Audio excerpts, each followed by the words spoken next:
the commanding officer of the USS George H.W. Bush. It is a Nimitz-class carrier and the last of the Nimitz-class aircraft carriers.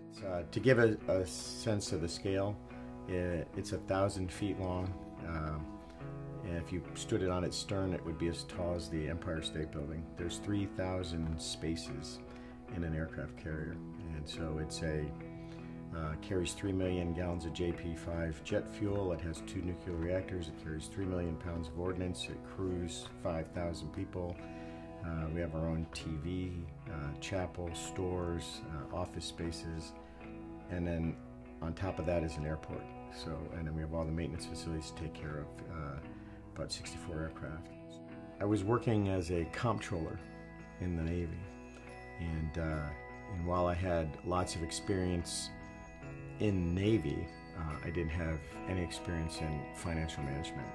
You have the option of going to the Navy postgraduate school, and you can get an MBA from there, but there were all the Georges here in the DC area, and so I looked at all the programs, and so I decided that the George Mason MBA was the best fit for me, and so I could take that opportunity to get the broad experience associated with the MBA.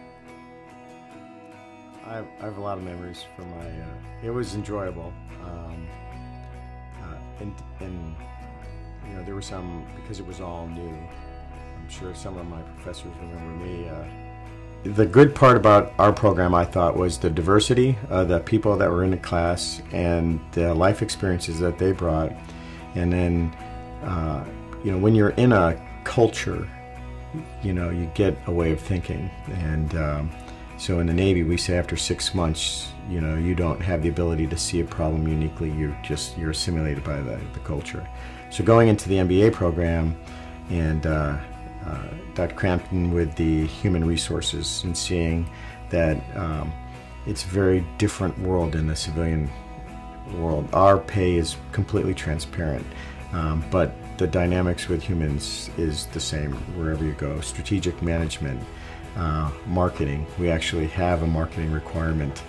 We just don't know in the military that we have a marketing requirement. So Dr. Jaju's marketing, Dr. Sid Das with the operations analysis, and sad to say I use an awful lot of statistics as I try and get a kind of predictive function of where the crew is going to go in performance, and you know, can I fit the line and anticipate and be proactive in my decisions instead of reactive.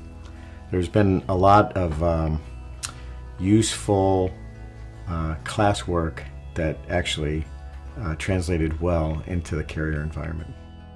I just love the carrier, the complexity. It's the ultimate team sport. You have the ship with all these people and all these aircraft, and in a very constrained space, and we launch and land these airplanes all around the world day and night, and it's an incredibly complex ballet. So my heart ended up getting captured by the carrier, and there I've stayed. If you make the grade, then you're selected and you get to be an aircraft carrier CO, which I think is the best job in the Navy.